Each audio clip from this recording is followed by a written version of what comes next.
I want to start with a story more than anything else about another Secretary of State in a story that he tells that isn't quite true, because Alex was in fact the first elected official to come visit Facebook when it was a young company. The other Secretary of State who tells the story that he's the first politician there is John Kerry. He actually, I've had to correct him on a couple of occasions and say that Alex was actually there before him. John was there quite early after the presidential run in 2004, but he got there and I think it was late 2006, and I think Alex first came by in early 2006, or maybe it was even late 2005. But we go way back. Alex is a technologist by training. But returned to the Valley after going to school back east. It's just a tremendous asset to our state in a variety of different ways, and I am honored to share the stage with him as always. So, I want to start with questions about the role that you play as Secretary of State now. I asked it informally as we were talking earlier. What's been the kind of best thing that you've discovered about the job, and what's been the worst thing that you've discovered about the job as you have it. But if you could say a little bit more about how you spend your days, what you see as the main role, and I think that would give everybody some great context as the chief elections official, and also in terms of other operations. No, thank you, Chris, and thank you to all of you for coming out this morning. I see the who's who in the audience today, so. Appreciate the invitation to kind of set the tone and kick today off. And I appreciate the question of, so what is the role of Secretary of State? I mean, as simple as that question is, I think it's important because there's either, depending on who you talk to, either a lot of misunderstanding or misperception or lack of appreciation of what the true roles and responsibilities are, because as we should say more often, it takes a village to conduct an election. If you look at state statute, it does define the roles of Secretary of State to include serving as California's chief elections officer. So there's a lot of folks out there, general public, voters, happy and disgruntled, and everybody in between, who assume that, me all by myself on election night, I'm going to count ballots. When that's absolutely not the case. When I'm in Sacramento, I'm in sort of in-between space, right? I'm not the governor. I can't just, dictate budget for myself. Otherwise, I'd have a much bigger budget. And I frankly can't set law by myself. I used to be in the legislature, but I'm not in the legislature anymore. Like you, I go with ideas to the legislature, try to pitch for a bill to be introduced, and testify in committee, and hope the legislature sees, the strengths of our arguments, and we can influence public policy that way. As chief elections officer, we try to influence the budget process, the lawmaking process, but when it comes to administration, I don't do that either, right? Counties, as you all know, are conducted at the local level. So it's the registrars of voters and their teams at the county level that are in the business of deciding which systems they're going to use, the production and printing of ballots, and the mailing of ballots, and the collection of ballots, the tallying of ballots, and then reporting back to the Secretary of State. So if anything, I guess you can describe our office as the quarterback, right? We're trying to get everything to be done on a timely basis and in an appropriate fashion. So we can get into deep dive details, but I think that at least paints a picture of what a Secretary of State does or doesn't do. I mean, working in this partnership, trying to corral the village around, well, how is it supposed to happen today, but how can it happen better, right? Going into the future, embracing technology, embracing best practices, embracing policy initiatives. How can we move in the direction of improving not just election administration and not just defending voting rights, but the improvement of the voter experience, so that as we get more people registered and participating, because that's one of the important metrics of the health of our democracy. So corralling those ideas, and then either advancing that policy conversation in the legislature, appealing to the governor for more funding, as we're doing for voting systems this year, interpretation of regulations and how laws are applied, so that we have that uniformity across the state of California, but ultimately working in partnership with local elections officials advocates, community organizations throughout the state to make sure that we're conducting elections, not just meeting the bare minimum standards of being appropriate, but to the best of our ability for the benefit of the citizenry. So there you go. So it's quite an extensive role in setting the tone, but not exactly what most citizens would think, is what that sounds like it comes down to. What have you found the most challenging aspect of the role so far? You know, I think a couple of things.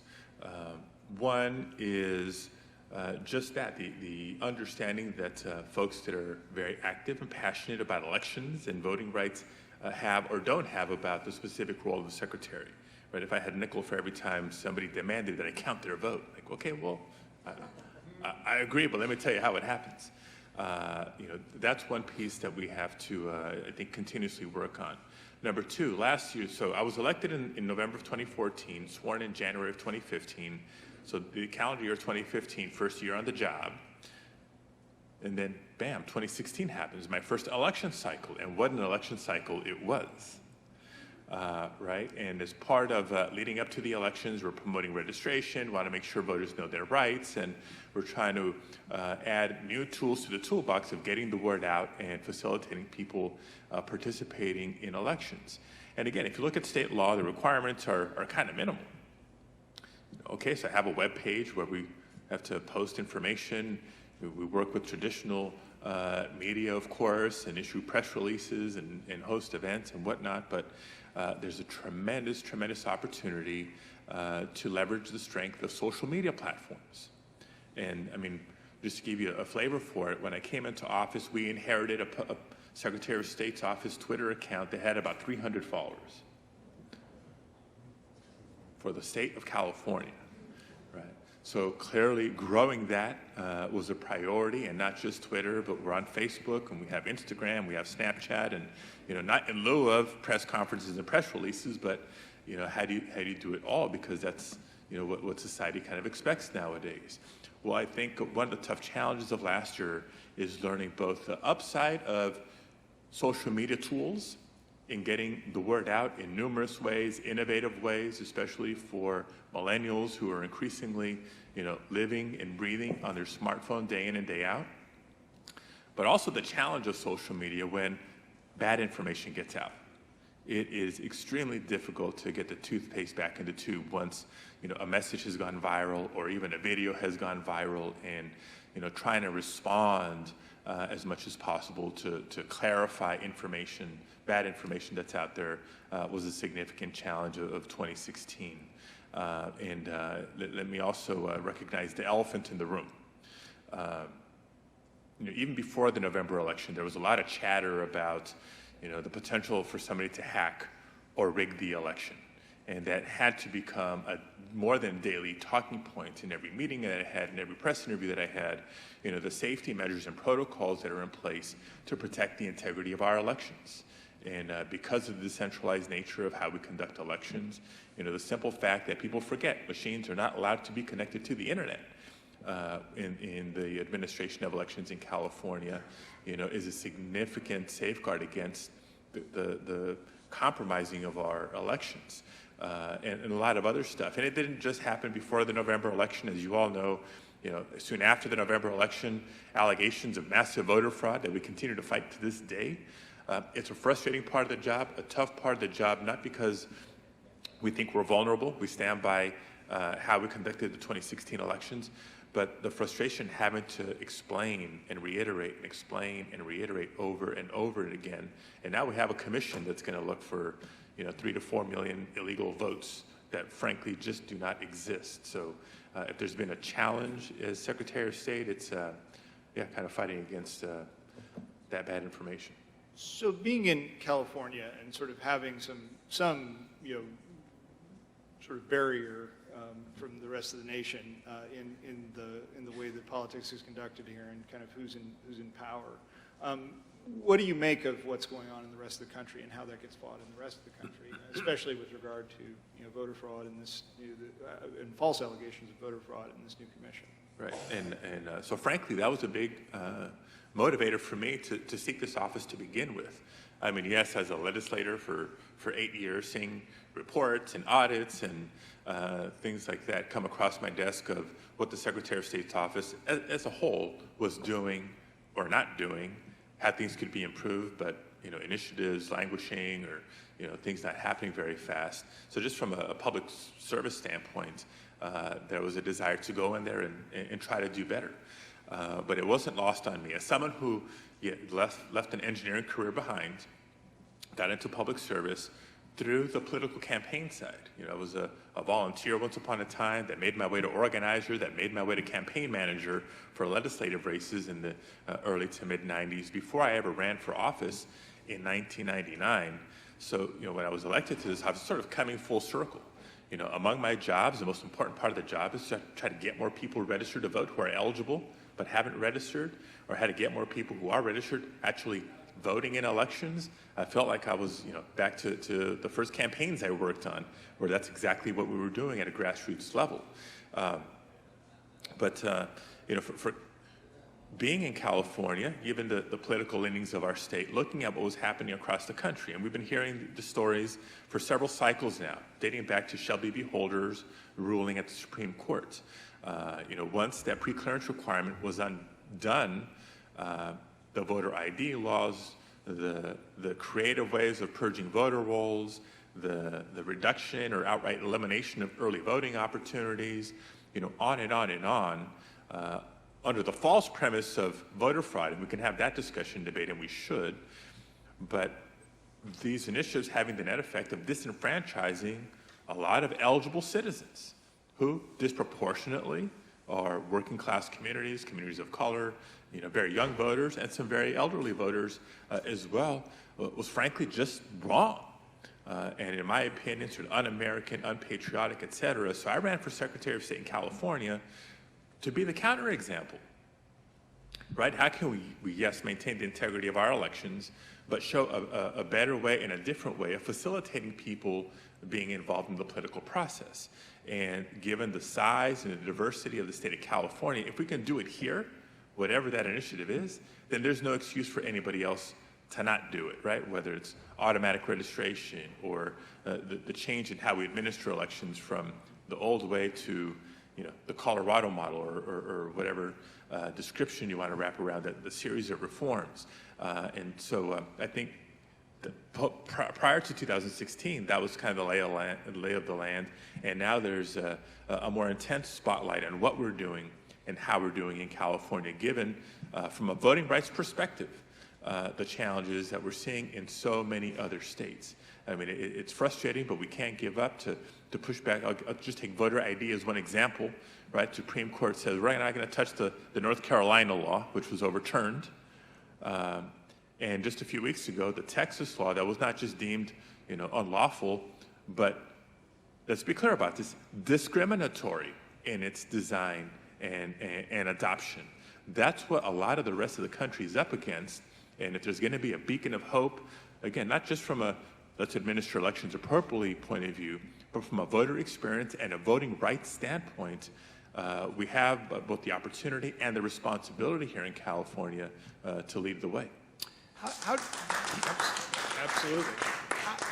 How do we get agreement on that in this politicized environment? How do we drive that conversation more effectively, other than stating as sort of effectively and directly as you had here that this is unpatriotic and un-American? But there have to be some other tactics that we can pursue to make sure that that we're moving, especially people who are paying attention and looking for change, to understand what's possible here and what's really going on in terms of the allegations of voter fraud. And so there's a two-part conversation, right? So what can we do, or what are we doing, both in state, right? I'm the California Secretary of State, not the nation's Secretary of State. I just try to do a good job and be a good example.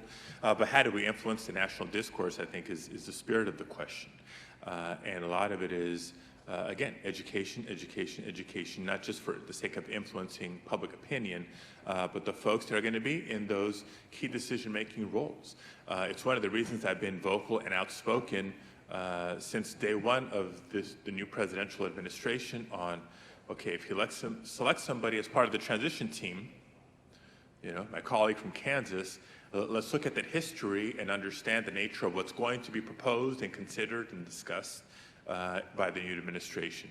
When there's a selection for Attorney General, recognizing the important role the U.S. Department of Justice and the voting rights section, the Civil Rights Division play in how we do elections, we have to speak out on that and reminding people why, we have an obligation to chime in, not just on whether the EAC exists or not, but all the other positions of the federal government that we have historically looked to as backstops to protect voting rights.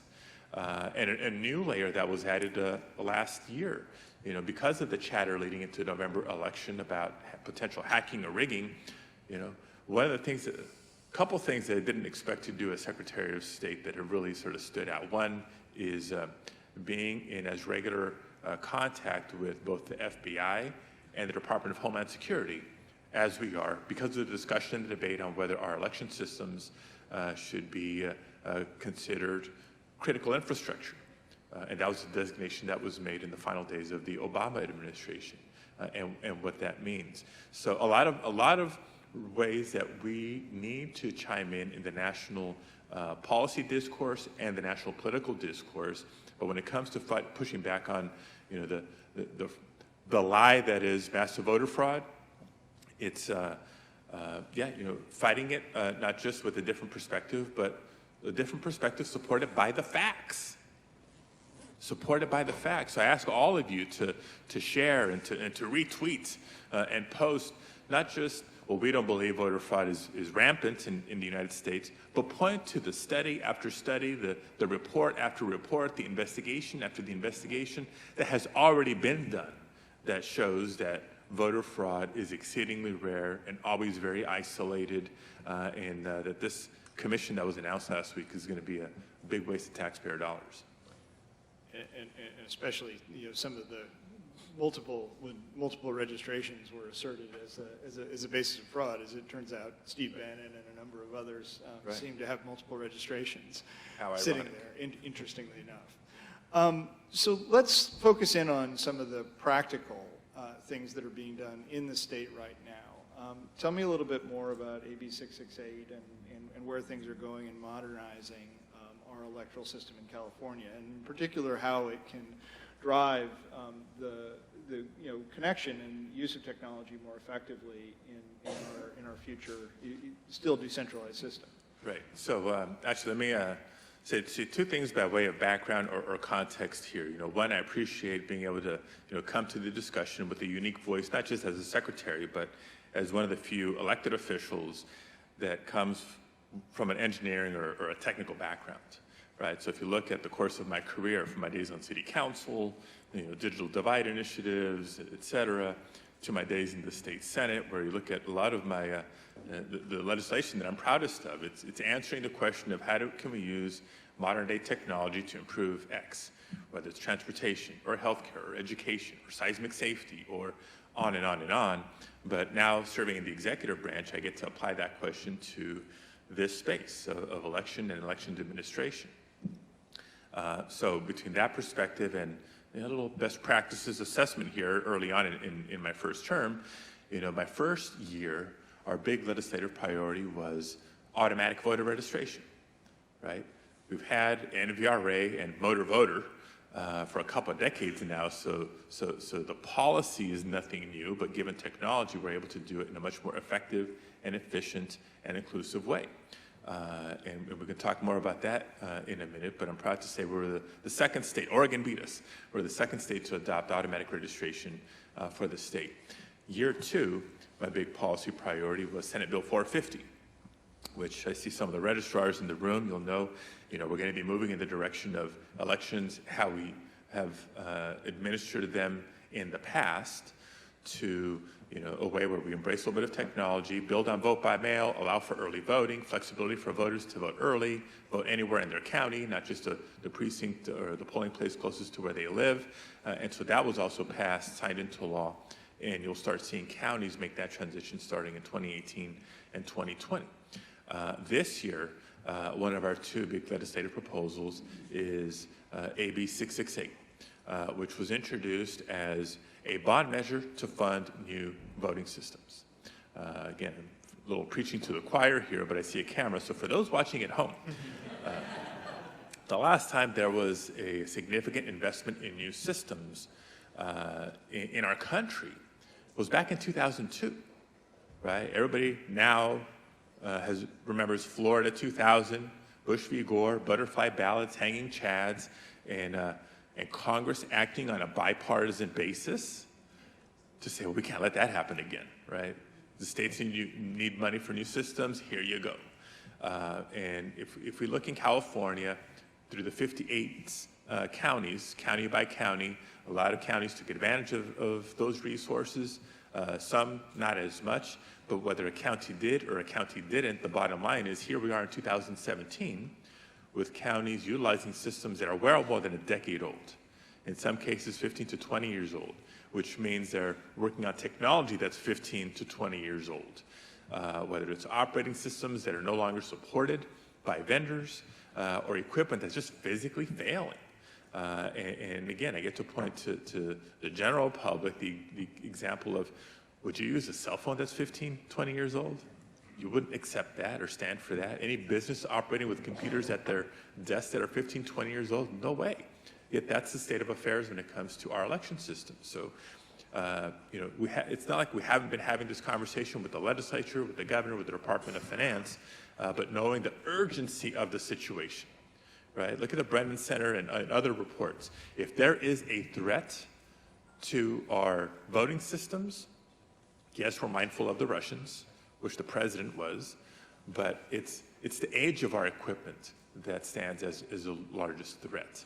You know, when counties have to go on eBay for replacement parts, that's not a good thing.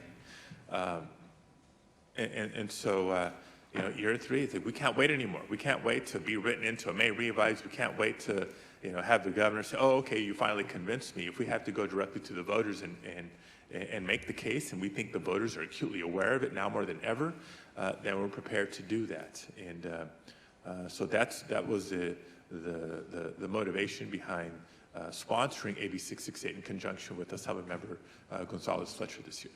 So, and let's talk about future-proofing these systems and thinking about the way that you can evolve over time. Now a vast majority of the biggest sites on the web run primarily on open source software at this point. Is there any focus on open source software? And I should say to everyone, I'm on the board of the advisor to the Open Source Election Technology Foundation because I'm a deep believer that this is the way a lot of these things actually happen over time, and that you plug yourself into a system that's very adaptable. Is there any focus on thinking about how we don't have to have this upgrade cycle and we can use more cloud technologies and more open source technology to make sure we're ready for the future? That's a great question, and actually, I'm proud to say yes. And I'll go ahead and give the caveat now. It may not be sufficient for Mr. Brent Turner back here, who's got his phone on. But I think California has been and will continue to be the leader in affording open source opportunities in the election space, and we're ahead of every other state in the nation. When I was in the state Senate, I was the author of Senate Bill 360, which did a couple of fundamental things important to this conversation.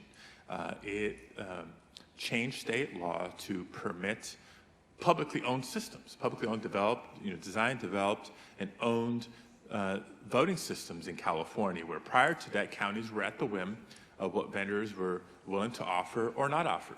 And while many counties may be perfectly happy with what those offerings are for the unique needs of their county, Los Angeles County was on the forefront of saying, we think, nobody's really responding to the unique needs of the largest political jurisdiction in America, but we think we can develop it on our own. And should they, and figure out the resource question of how to not just design and develop, but produce and eventually implement a publicly owned system, they wanted the right to do that, and I agreed with them, just to have that as an option. And in that legislation, we became the first state in the nation to explicitly permit open source in our voting systems. So we sort of set the stage. before I get to what 668 includes in the open source conversation as well, let me come back to the first question you asked, which was the role of the Secretary of State. So when it comes to determining what voting systems are used in California, the Secretary of State has a very specific role. No system can be considered for use by counties unless they're certified for use in California, and that certification is either federal certification or state certification, because we've allowed state certification as long as it meets or exceeds federal standards. So in my role as secretary, it's not like I tell LA County or San Francisco County or Sacramento County, use this, use this, use that. All we do is take systems that come in for testing and certification, and they either meet the standards or they don't. Once they do, it's up to the counties to decide what suits them best, because every county is a little bit different. What may work here in San Francisco may or may not work in Los Angeles. What works in Los Angeles may or may not work in Alameda or Alpine, et cetera. And so when we crafted AB 668 on the funding side, we continue to reaffirm that yes, open source is eligible. In fact, there's language in the bill that doesn't just fund the purchase or release of open source systems, but the money is eligible for the R&D portion of open source too. Only state in the nation that's doing this. So from an open source standpoint, I think, again, California has been in the lead and will continue to be the lead in encouraging and incentivizing the development of open source options for the counties that choose to move in that direction. And we for obvious reasons, we see the potential upside of it, but that's not for the Secretary of State to dictate. It's up for the counties to choose for themselves.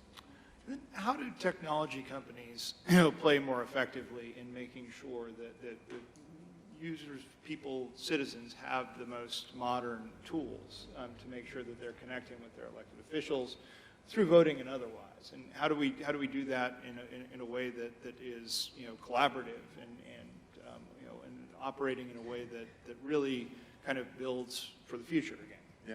So I think my basic recommendations are informed by my experience in the state Senate.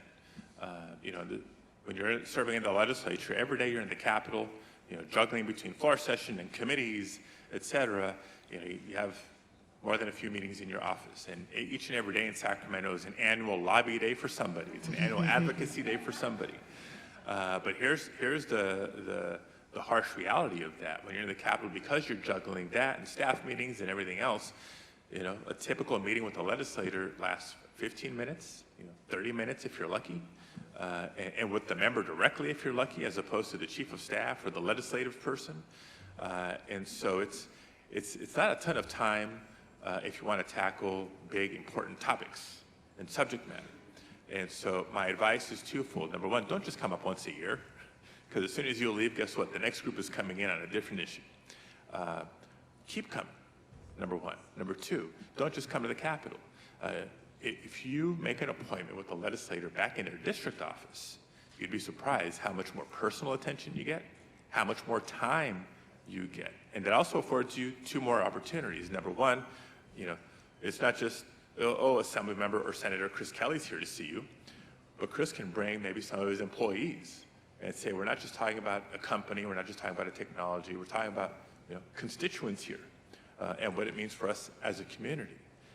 And opportunity number two, Mr. or Miss Senator or Assembly member, we met you in your office this time, would you like to come visit us, right? Come visit the facility, come visit our plant, come visit our lab, and do a walkthrough and get more of an appreciation for what it is that we're talking about. It's that kind of effort, that kind of investment of time that's going to get the level of understanding and appreciation in the legislature that a lot of folks are wanting to accomplish but haven't been successful.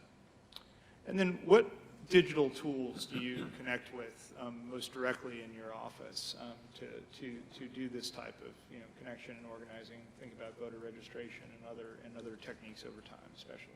Yeah, well, we do a lot of this, a lot of convenings of technology companies, the election system vendors, elections administrators at the local level. You know, a couple times a year, I'm convening with my colleagues from throughout the country, both Democrat and Republican, looking at best practices and lessons learned, and we're comparing notes that way. You know, we have our own CIO in the agency who's charged with trying to keep up with the latest and the greatest, and to make recommendations on how we can continuously improve. So a lot of sources of information for consideration, but I think of most value are these gatherings and these conversations, and we can sort of step away from the office, step away from the pushes and pulls of the next meeting and the next phone call to have a deeper dive conversations. So I think we want to take a set of questions from the audience. I think that cards have been distributed, and I don't know if they're being collected at this point, but we can move on over to some questions from the audience if things are ready, if they've been distributed, and we want to make sure that this is a participatory session to get us kicked off.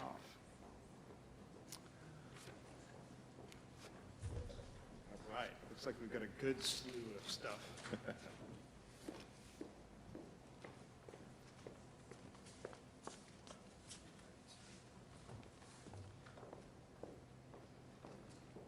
So, Charlotte Hill asks, what are your thoughts on implementing a ranked choice voting system in California elections? So San Francisco has ranked choice at this point. San Francisco, I think Oakland, Berkeley have as well. You know, not against it, not publicly I wouldn't say not publicly for it, but haven't gotten to the point where, yeah, I think this is the way we got to go for all state and local elections. At least not yet. I'm watching with earnest a couple cycles play out both in San Francisco and in the East Bay, but also other municipalities considering it too. So I think with another couple of cycles under our belt, it's the two lenses that we have to view it in. One, what does it mean from an election administration standpoint, as well as a voter experience standpoint, along with I think half of the motivation behind ranked choice voting is what it could do to the tone and the tenor by which people campaign and or legislate, right? Similar dynamics behind reforms in the state capitol, majority vote budget versus a 2/3 budget, or top two system for legislative and congressional seats as opposed to, you know, the pure political party primaries or not. So trying to see how, if the effect and the results are what they were hoped for. Excellent. So how do you think about squaring the growing need for accessibility as boomers and millennials rise, and the convenience of voting at home against needs for security? Yeah. And so we have a tremendous voting at home option today. In fact, 60% of Californians vote by mail, right? In other states, you call it vote at home because the mail comes to your home. I think what we have through Senate Bill 450 is kind of the best of both worlds. You know, when I first came in asking people for suggestions and ideas, well, Oregon does all vote by mail, Washington does all vote by mail, and turnout went up, so California should move in that direction. Again, one of the best examples of, yeah, but California is a much bigger and more diverse state. As popular as vote by mail is and continues to be in California, you know, 40% of California's population is a big number. You know, we're closing in on 20 million registered voters now, and there's a lot of them that prefer to go to the polls in person. So under Senate Bill 450, the counties that move in that direction, where you automatically mail a ballot to every voter, they can either mail it back, drop it off at a ballot drop box anywhere in their county over the weeks leading up to Election Day, but afford a new and improved in-person option for those who want to come in and vote in person or have questions and need assistance, et cetera. I think that's the best of all worlds. But if the question is, when are going to be vote online, I think that's still a ways away. But if the question literally was vote at home, you have that option. So, I mean, we buy, you know, anything we want on Amazon or through Walmart.com or you know, Target.com, all sorts of different options. We, you know, can you know, call a car through Uber and Lyft anytime. Why not look for the ability to vote in that environment? Well, the question of why not look, I agree. Why not look? We are looking. We've been looking. but we haven't found it yet. That's the key difference. An election system that we have, beyond the minimum comfort level that it's not going to be compromised. For a couple of reasons. I mean, generally speaking, I tell crowds, look, as soon as they stop hearing about Target and Home Depot and Sony Pictures and Anthem Blue Cross and the IRS, and then last fall it became, and the DNC, we know that despite the firewalls, despite the protocols, despite, all the security features available, it's not perfect. Right? If it's your bank account, if it's you're hailing a Lyft ride, something happens, well, you can usually remedy that after the fact, but elections, once results are posted and certified, that's a whole different, and people are sworn into office, that's a whole different ballgame. Again, it's not just us and what we think, but if you accept the notion that the Department of Defense is probably, from what we know and what we don't know, some of the most forward-thinking technological capabilities, and they've piloted online elections and haven't found a way to do it completely securely, that tells you something. But I do think there's opportunities in this, getting into the weeds here, because voting is extremely simplified, a two-step process, right? There's how somebody gets their ballot and how somebody returns and casts their ballot. So I think there's some room for growth in electronic ballot delivery to the voter. I think what people are specifically looking at is how can I maybe cast it using technology as opposed to there's a piece of paper that's going somewhere. So until we find that way that we're beyond comfortable is secure, we're going to continue to innovate, before that and after that, but in the actual casting of the ballot, paper is a good thing to be able to go back to count and recount to ensure the integrity and the accuracy of the results. So, question from vote.org from Raven. Right now, your voter registration card is the only contract in America you can't sign electronically. Colorado was first. Can we get electronic signatures on voter cards? I think in general, state government of California is working in the direction of and we're responsible for some of the cleanup that's been done to set the stage. When I came into office, okay, how else can we do this? Whether it's voter registration, whether it's petitions to qualify a measure for the ballot or a candidate for the ballot, those sorts of things. And state code was just kind of all over the map. What's a digital signature? What's an electronic signature? Do you know the difference? Let alone when it can and shouldn't be used. So I think we're cleaning up state code and setting the stage for some of that. We're in some ways halfway there, right? The way the way online voter registration works is you go online and you plug in all your information, name, address, date of birth, et cetera, and you allow my office to pull your signature through DMV for purposes of voter registration. So we're doing pretty good. That's the way it works right now. That's the way it works. Well, pretty soon we're going to have automatic voter registration where it's not just, again, leveraging technology, but think about this. What other fundamental right do we enjoy as Americans that we have to sign up for, right? We didn't have to petition our government to be able to freely assemble here today to have a conversation, right? I don't have to fill out a form to not be discriminated against. But you have to sign up to register to vote. I mean, if you're eligible, the default should be you're added to the rolls. Unless you really, really, really don't want to be a voter, well, then let's make those folks do the work to opt out. And so of the 5.5 to 6 million eligible but unregistered Californians today, once we roll out automatic registration next year, we're going to take a big chunk of that in the first couple of years. Any thoughts about things like mandatory voting, where you have places like Australia? Maybe a bridge too far, but fun to throw out as a possibility. Yes, our work isn't done till we get 100% participation, but finding people for now. But I think there's more that we can and should do to make it easier, right? I mean, think about this: the combination of purging of voter rolls and voter ID laws, and then you find people who didn't show up. That's a bad combination because we know who's going to be impacted the most, right? It's the people who need help the most from an information side, from facilitating their participation in the political process side. So let's focus on inviting people and getting them in.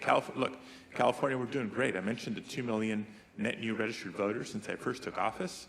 We know we have more work to do. We did such a great job registering voters. I think that my friends warned me, turnout's going to go down. Don't be surprised if you end up at 67% turnout because the big boost in registration, if you don't get a big boost in turnout in November, it's going to look bad. Well, thankfully, Californians turned out. I mean, we had the prior high water mark was 2008 when a young man by the name of Barack Obama was running for president. Last November, almost 1 million more Californians cast ballots than we did in 2008. So we're making progress. We have ideas on how to continue to do better before we start fining people. Always fun to throw out there, though. So open source code maximizes eyes on the code to improve security. How can AB 668 incentivize movement in this direction? And do you support San Francisco's amendments? So look, I mentioned the elements that are in open source already. So making more funding available for the research and the development and purchase or deployment of open source systems, I think is a huge opportunity there. Again, far ahead of what any other state in the nation is doing. What I have to do as a responsible state official is not do sort of any carve-outs or any, incentive that's not technologically neutral, right? I hear from the technology community all the time, don't dictate winners and losers, just set the standard, let people compete to see who meets it best. And I think that's what we've done with AB 668. How do we counter the outsized influence of vendors of proprietary election systems on county procurement? And there's a particular example given of requiring proposers to have voting systems already deployed. There's a huge incumbent bias, I think, is the implication of the question. Well, again, going back to Senate Bill 360, I think we opened the door for new players into the space. I think incumbent vendors, can and should compete for business, especially as time goes on, needs evolve, and technology changes. But the door is open for new folks who want to get in and be considered by their counties, but that's where it happens. So you've got to educate and inform supervisors too, not just your legislators, and obviously the registrars of voters and county elections officials, because that's ultimately where the decisions are being made. What do you see as the distinctions between voting systems that are proprietary, and this is essentially a follow-on, and open source, and then how should those distinctions be reflected in public policy? I think that we've addressed some of this. Right. And so contrasting it directly. I mean, at the crux of the concern and the debate, as I understand it, is proprietary systems and access to the source code, right? If it's behind a black curtain and a vendor is just saying, trust us, that leads some people to not have full confidence in that. And of all things in our country, we should have confidence in our elections, confidence that, our votes are being counted appropriately and every voice is being heard. So one of the big safeguard that's in place in the state of California, as with most states, when a vendor is certified with a certain system for use in California and a county is adopting it, we hold that source code in an escrow type of account at the state level. So the Secretary of State and our technical team has access to that at any time. Is it open to the general public? No, but if that's something the county wants or the constituency convinces the county that it should have, well, then you have that open source option today that you did not have prior to my Senate Bill 360. You have an open source and an investment in developing open source should AB 668 pass this year. So I need your help with that bill. And then how are things looking on the politics of that? What do we see as the movement and how do those who want to support AB 668 affect change? Right. So look, we can use more letters of support, more calls to your legislators, et cetera. I like to think I feel pretty good about the policy arguments that we're making, and we have a heck of an author, Assembly Member Lorena Gonzalez-Fletcher. So feel pretty good about the Assembly, fairly optimistic about the Senate. I think the hurdle or the challenge that we have is not the policy argument of needing to invest in new systems, but frankly the fiscal argument. Because we've had a few different options over the years. Do we just ask for a line item in the budget? Do we ask for it in January when a proposed budget is first issued, or may revise once you have a better picture of revenues and expenditures and our fiscal standing as a state? Is it smart to go out with a bond issuance? So just to clarify, yes, this is a bond measure that is called for in AB 668. And on the fiscal argument or concern side, because we had this discussion in Assembly Elections Committee a few weeks ago, look, when you put something like this before the voters, it doesn't mean you're automatically issuing those bonds and incurring that finance cost over time. It means the voters have given the state the authority to do this. That doesn't mean you have to do all $450 million at one time. You can do it in chunks if that's what the need ends up becoming. So maybe the final price tag is less than 450. We don't know. I can tell you this: more counties that move to the Senate Bill 450 model, there's some cost savings to be realized there, and that should entice the penny pinchers in the state legislature. There's also been some talk of lowering the voting age. What do you think about that? Yeah, I mean, it's so again, we've taken maybe half a step in that direction. To lower the voting age in California from age 18 to age 17, that's the current legislative proposal, would require a constitutional amendment, which means a vote of the people. So obviously, if the voters decide to do that, then we'll figure out how to implement it. I can already hear some elections administrators, whom I will not name, because I think very few people want to be viewed as, what, you're against more young people voting? No, that's not the case. But state and local elections are oftentimes on the same election day and on the same ballot as federal elections.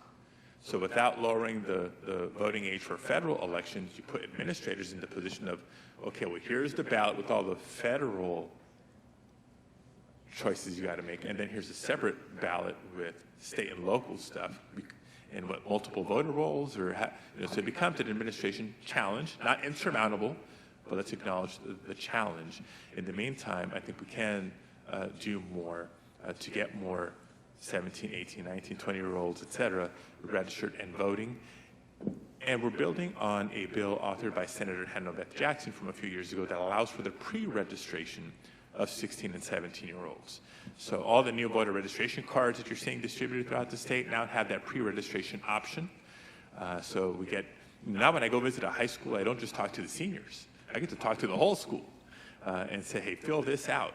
And while you're not going to be on the rolls right away, as soon as you turn 18, your name will start popping up on the rolls if you pre-register. Because when you're turning 18, you're thinking about prom, hopefully you're thinking about college, you're probably not thinking about registering to vote. But if you're taking care of it early, then you're going to be ready to vote as soon as you turn 18. By the way, we've had more than 20,000 people statewide already pre-registered to vote. So we're going to continue to build on that success. And is that seen as one of the feeders for the automatic registration? For automatic, is that one of the feeder data sources for automatic registration? For automatic voter registration? No, I mean, when you pre-register, you frankly have registered, but your registration doesn't go active until you turn 18. But that's, right, computer code, date of birth, 18, boom, you're on the list. And by the way, so when I came into office, the law was already passed, but they were only looking at, well, the next time we print voter registration cards. And I thought to myself, wait a minute, you can pre-register to vote, you can register to vote online, why don't we just marry the two and have online pre-registration as well? So we launched that earlier this year. That's great. Well, unfortunately, we're out of time, so we're going to have to hand it over to the next group here. But I want to thank Secretary Padilla for joining me, having a great conversation, and glad to get this all kicked off. It's such an exciting. Let me end with one last item, since this, in large part, is a tech crowd. I failed to mention earlier that we're proud that we launched our first agency app last fall. So just before the November General, we started telling people, hey, iPhone, Google, go ahead and download, and we had 4 primary functions. Register to vote online, update your registration status or verify your registration status, right? People move, change address, political parties, et cetera. Find your polling place. More than 90% of the calls we get into our voter hotline are people who don't know where to go vote. Not you regular voters here, but the first-time voters or the first and a long-time voters. And then we had a quick guide to propositions. So basic summaries of what the measures did or didn't do. Yes, no. Yes vote means this, no vote means that. And the top funders for and against each of the ballot measures. So we want to help keep building on that app, what's most useful to voters. If you have any ideas or suggestions to how to make it better, we're all ears. Fantastic. All right, well, thanks so much.